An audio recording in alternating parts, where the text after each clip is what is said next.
Hi everyone. So I have it now as 10 to. I think it's time to get going. Thanks a lot for joining the session today. So I'm going to be talking about real career options for Pardot marketers. And hopefully you can all see my screen as I move forward. Any problems, please put them in the chat. Any questions you've got, we'll come to at the end. And Ali is managing the chat, so she can help flag anything. But it's great to see you all here today. I hope you're enjoying ParDreamin so far. So, like many of you, I fell into marketing automation. In 2009, I just moved to Singapore. I'm based normally, as you can probably tell by my accent, in the UK. I live just outside between London and Oxford. But I moved to Singapore sort of 11 years ago to run the APAC marketing team for a leadership and sales training consultancy. A month later, I flew to Toronto for our Eloqua implementation, and then on to Boston to join the rest of the team for training. And we were a small global team, and I ended up becoming that Eloqua power user. My passion for marketing automation was ignited, and I haven't looked back. Now, you won't find retiring marketers today who spent their entire career working with marketing automation. It's a relatively new industry. So it may not be easy to see where your career could take you. And that's what we're going to cover in the next 25 minutes, real career options for Pardot marketers. So why the name, why the title? I don't have anything against unicorns, ninjas, or rock stars for that matter, but I don't think they're helpful descriptions. Consider unicorns. The problem was neatly summed up by Scott Brinker when he said that unicorns are just too damn conceptually perfect. The expectation is unrealistic. When companies are looking for marketing automation experts, they need to be realistic about the skills and the experience they need. It doesn't help to perpetuate that unicorn myth. The technology may be developing fast. Good marketers bring a set of skills and experience and a passion for learning that equips them for roles. Technology, as it changes, can be learned. You stay on top of it. I've worked with some excellent marketers who didn't have all of the expertise in a specific technology, but they learned, they had the right experience and the right attitude. And as the technology changed, they kept learning, they kept moving. What about the rock stars then? So, I mean, I've always had this feeling that the rockstar title it's a bit it's all about us, isn't it? It's all about them, and it's not all about you. It's collaboration is really key to success in a career within marketing automation, marketing technology, digital marketing. I've actually seen a job title for digital marketing ninja. I don't know what it means either, but they said you are a digital marketing rockstar, so kind of rock stars and ninjas mixed in here, and want to see how you can disrupt it. You see what I mean? It doesn't really mean anything. So I wanted to talk about let's move on to some real career options. So first of all, here's a framework that I think is a really good place to start. Ikigai, and yes, I had to look up how to pronounce it, is a Japanese concept which means reason for being. It combines internal and external factors that you should consider when you're trying to work out your own purpose. So what do you enjoy? What are you good at? What are you passionate about? What does the world need, and what will you get paid for? And as you consider the right path for you, these are fundamentally important questions. If you focus on just the things that you're good at and what you can get paid for, the danger is you'll get bored. Where's the passion? Following my Ikigai has led me down some unconventional paths, and I'll mention that as we talk about that as we go along. Let's start with those two questions about you, though. What do you love, and what are you good at? When I think about my own passions for marketing technology now and over the last 11 years, the things that I really enjoy, I like the problem solving. I've always liked getting into the weeds and fixing the problems. I love being told things like, oh, Pardot's broken, or Pardot's not working. Probably isn't broken. And I really enjoy working closely with sales, having always been in B2B marketing, and I actually started in sales. I'm really passionate about that alignment. I love working with new technology and new functionality. I like the fast pace of change and always learning. But, I mean, this presentation isn't supposed to be about me. These are just things that maybe chime with what it is that you like about it, or maybe it's other things that you like about it, but work out what it is that you really enjoy about working in marketing automation, and also what you don't love. For me, it's doing too much of the same thing. Like many of us, I get bored if I keep doing that same thing. Doesn't mean I couldn't happily clean up some lists occasionally. Chances are, the longer that you stay in the role and develop your skills, your likes and dislikes will change and evolve. So let's move on to what does the world need. As we think about the two market-focused sections on the Venn diagram, what does the world need and what will it pay you for? Well, what does the world need now? What will it need in 2030? While we can hope that most years won't see as much change as 2020 has, the general pace of change has increased. Consider the government-led changes to compliance and privacy, or changes that the big tech companies are making that affect marketing. The changes that we've seen this year have perhaps given us a clue as to some of the skills we're going to need for 2030. A couple of months ago, Microsoft CEO Satya Nadella said, "We have seen 2 years of digital transformation in 2 months." So looking at the 3 types of marketers I've listed here, starting with the fat tea marketers. So in a Gartner blog post, Simon Yates talks about the growing need for fat tea marketers. T-shaped marketers are those that have got broad and deep skills across the marketing spectrum. Fat tea marketers have several areas of deeper, more specialized expertise. The 2 critical skills are an expertise in marketing technology and strategy. Now, some of you will be familiar with agile marketing, many of you will, or its methodologies and practices such as Scrum or stand-ups. It's an adaptive approach to project management that originates in software development. It isn't a linear plan. It involves regular check-ins, which allow you to adapt the plan as required. Consider this, and McKinsey have found that marketing programs are taking 6 months to go to market. Markets and customers change in that time. 6 months, that's just too long. If we look at 2020, consider the pace of change. You need to be able to adapt quickly, and agile marketing really enables marketers to be able to do that. And then finally, augmented marketers. It's a term that was used by Scott Brinker and Jason Baldwin in their report on MarTech in 2030. As AI-led technologies evolve, they argue that the need for marketers doesn't disappear. What we will need are augmented marketers, those that can embrace AI and machine learning and combine their human strengths with sophisticated software. So it's about adapting and keeping on learning. Marketing is going to change over the next 10 years. Technology will change. We can't predict what things are going to look like in 2030, so let's not try. Let's just think about where we need to get to. But it's going to be a human responsibility to oversee the models, the data sources. Forbes have stated that the new retirement age is never. So maybe that's a little bit over dramatic, but really it makes me damn sure that I want to be doing something that I love, that I'm good at, that the world is going to need, and that I can get paid for. So let's look at some of those career paths and the skills that you need to be able to move through them. First of all, though, I want to start off with a poll and see where you are today. Just find out a little bit more about you, the audience, where you're working, what you're focused on. So hopefully this poll has come up and you can see it. Essentially, I'd like to know, where do you work? Are you working in-house in a marketing team, or in-house in a marketing operations team, perhaps? Working in a consultancy, marketing automation, or a Salesforce consultancy? In a campaigns agency, so a consultancy perhaps where you are building the emails, the landing pages, running those more creative campaigns? Are you working as an independent Pardot consultant? Or perhaps you're at Salesforce or doing something else? So let me know and I will, let's end the poll. Okay, so let's have a look.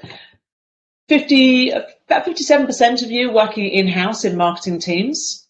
17%, I'd say that's the next one, marketing operations in-house. Most of the audience, you're working in-house. Few people, 10% in marketing automation consultancies, a couple of independent consultants and others. So really a big skew to in-house marketing. Okay, so let's move on.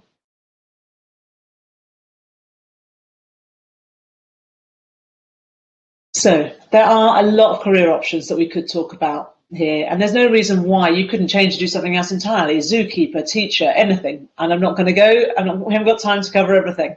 But we are going to focus on the most common, most relevant career paths for marketing automation specialists. What I'd like to point out is there's no reason why you need to follow a linear path. I wouldn't say that it was unconventional or uncommon to move between in-house or consulting. I strongly believe that as someone who's done both career paths, both career paths teach you a lot. And these skills will make you better as a practitioner or as a consultant. During my own career, I've worked in all of these roles, and so I'm going to share my experience and the skills and the pros and cons of each path, and hopefully this will give you some ideas as you consider your own career. So let's start by looking at consulting. There are many ways that you could be a Pardot consultant. You could work in Salesforce, a marketing consultancy, working with clients and need ongoing support, or you can get involved in implementations and migrations. So I know that most of you listening aren't consultants at the moment. It may be something that you're considering. The other type of consultancy I mentioned is working as a campaigns manager in an agency, building and deploying campaigns for clients. I made the move into consulting in 2014, and the reason I wanted to move from working in-house, where I've been happily working for a long time, was because I was looking for a new challenge. I wanted a new challenge. I wanted to learn new skills. I wanted to throw myself in the deep end, which I've done several times in my career, and I know that I will continue to do that. I went to work for a Salesforce consultancy called Bluewolf, leading their marketing and services team in EMEA. The type of work that we did was typically implementations, solution design, ongoing support, migrations, that sort of type of work.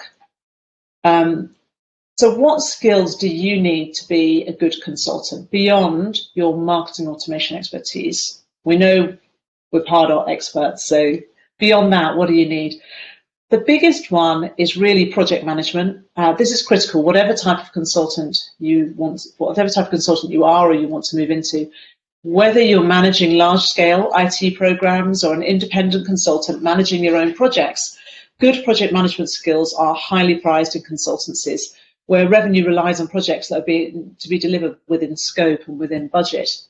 Good project managers are highly sought after. And project management is actually a career path that I've seen a number of great marketing automation consultants move into.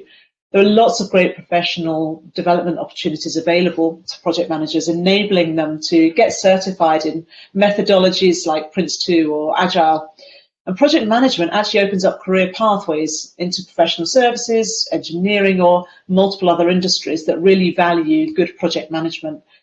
I'd mentioned in sort of the brief about this session that I'd mentioned a few unconventional pathways, and I think that's one of them. You know, I see it quite a lot that people do make that move from marketing or marketing consultancy into project management. They've realized that that's what they've got a passion for.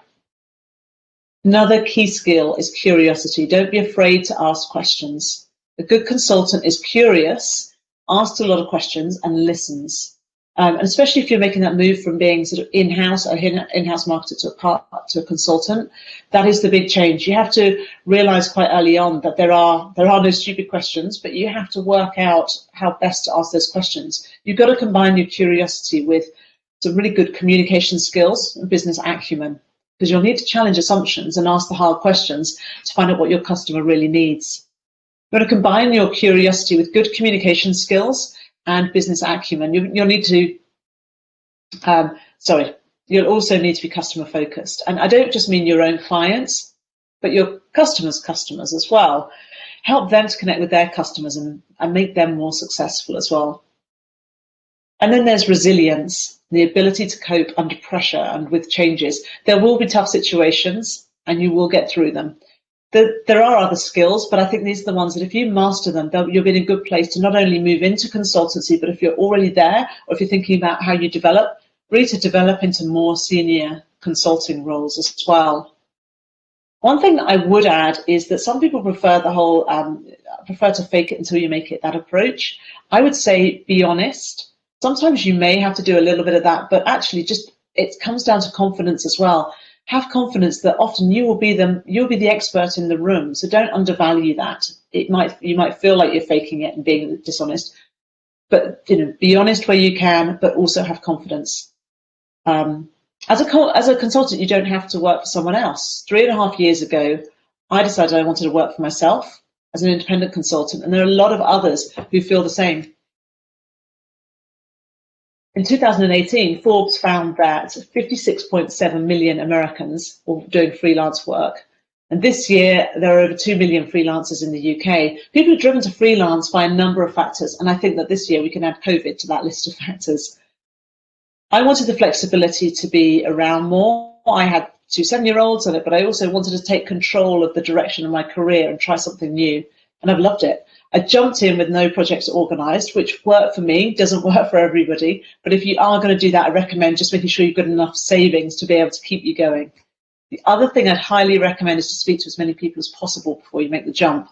Those that have set up on their own, people in your own network doing similar things. I found this part of working for myself to be the most rewarding, and really make sure you're active on LinkedIn.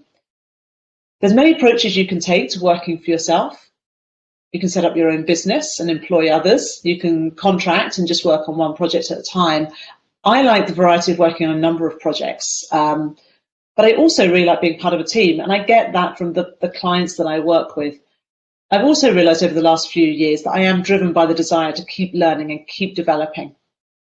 If you're thinking of doing something similar, feel free to reach out to me on LinkedIn. Happy to help. I really appreciate other people helping me, and I'm happy to do the same. Okay, so do a quick time check. We've got 10 minutes and I want to take some questions at the end. So let's move away from consulting now and look at the career options for in-house marketers. So we've already established that many of you are already in this role or in a role in-house. And we'll talk about marketing teams and marketing operations as well. So in smaller companies, those of you that are working in smaller companies, you may well be the power user as well as the marketing expert, building the strategy, creating the plans, and executing the campaigns. You might have external support from agencies, others across the business, or maybe it's just you. The career path in a smaller company isn't always so well defined. There are less places to move to, so you may decide to move into a different role altogether. More unconventional career paths in small companies could see you move into sales or customer-facing roles that fit well with the marketing background. The path I've shown here is a more conventional one. While at a high level, it's easy to say that you move from being the doer, the individual contributor, to the leader. I think what's interesting is there are some key skills that evolve and develop, but are recognizable throughout these roles. Attention to detail, organizational skills, project management, innovation, and looking at recommending better ways of working. And of course, reporting. You start off with reporting as being the person running those reports, then making recommendations. And then it's sort of really the skill of being able to translate data into actionable insights and recommendations and communicate to people of all levels. The things that I believe you need to do in order to develop and take on more senior roles are developing a proactive mindset, so taking the initiative. The ability to link strategy with execution. So we know from the focus on within marketing automation, we start off when we are very much operationalizing everything, but how is what we're doing tied to what the marketing goals are and what the business goals are of the company? And it's making sure that you know that link. So that will really help. Inspiring and developing others, whether you're managing them or not, whether they're your peers. Strong analytical skills, and that ability, as I mentioned, to translate that for different analytics and reports for different audiences.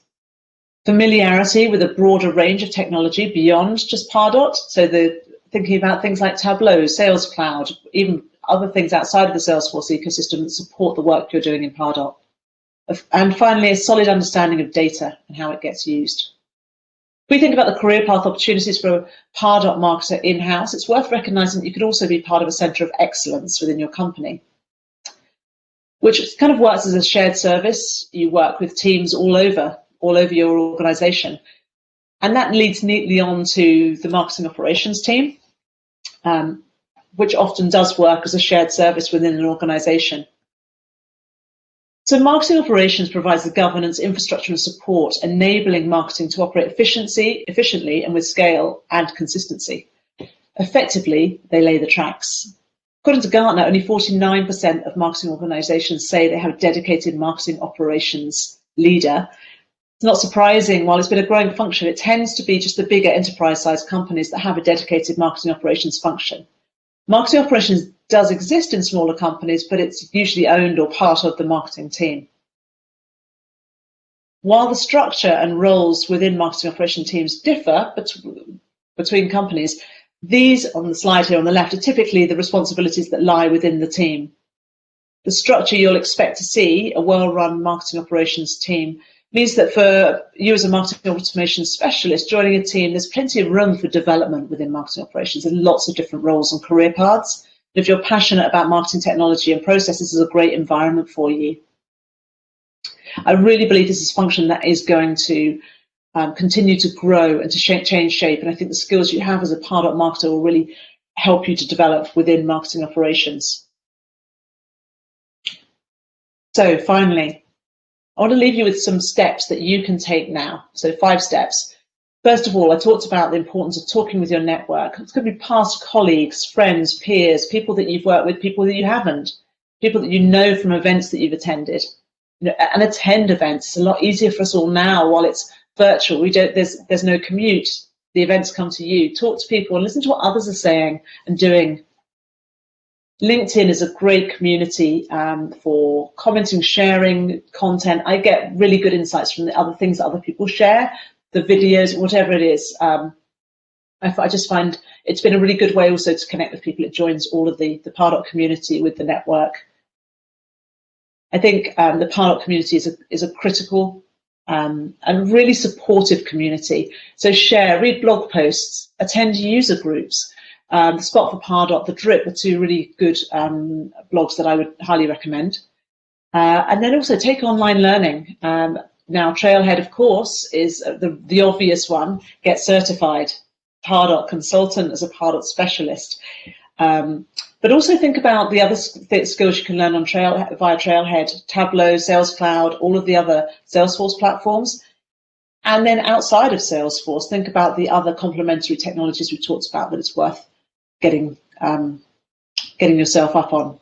And then that's it. I think that's it, all 5. I'm going to jump now to questions. So I think if I can just end this poll.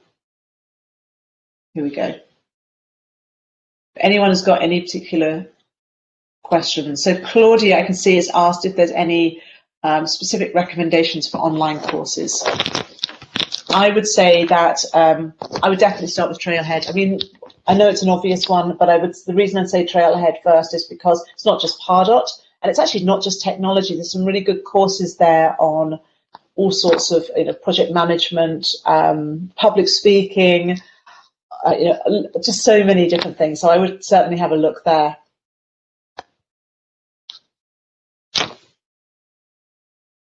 Any other questions? I'm just trying to see if there's anything else that's coming in.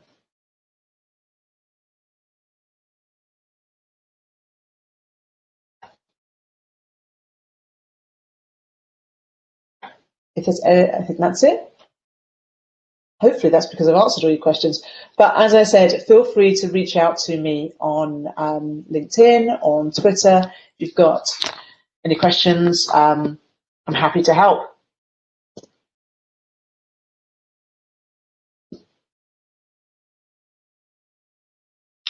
Question had just come in. We've got time to answer it. Yes.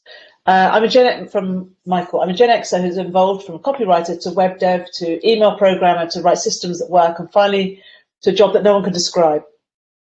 And we just jump through. I program emails and track. What options do you think might be right for me to right now as I'm a contractor? I think, Michael, it comes back to the Ikigai. It's that what aspect of all those things that you're doing, what do you like? What do you want to what do you think that you want to progress in? I think there's a lot of options open to you. You can work with other agencies. You could work still as an independent contractor with different agencies. There's a number of different things. Feel free to contact me on LinkedIn. I can give you some more ideas because I know we're about to run out of time. But thanks everyone for joining today, and enjoy the rest of ParDreamin. Thank you.